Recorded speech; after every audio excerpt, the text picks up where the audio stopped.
I spent my youth in the UK, came back to Korea, and then went back to the UK when I was an adult for my first job. I was a complete Korean when I went back to the UK, and I often asked colleagues and friends how old they were. My colleague eventually asked me, "Why do you keep asking people how old they are? Are you looking for marriage?" It was only then that I realized that asking people for their age can be rude in Western culture. In Korea, it's very common to ask people for their age. In fact, it's often one of the first questions you ask when you meet someone for the first time. This is because depending on your age, you will use a different language to the person. In Korea, there are largely 3 different speech levels: high, middle, and low. First, high speech level is what you would use to the company CEO or managing directors who would be much older than you.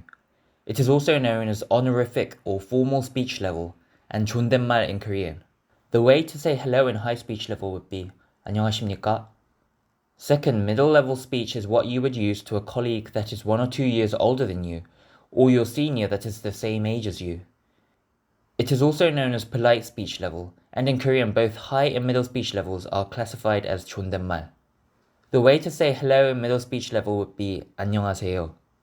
Third, you would use a low speech level to your junior that is younger than you, or a colleague of the same age.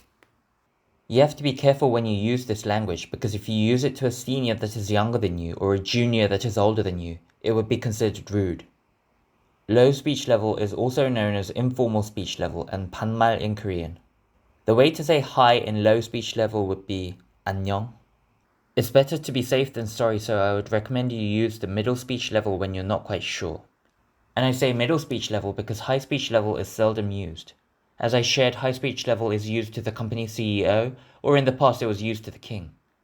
In my next video, I will be sharing with you some more examples of how words change depending on the speech levels.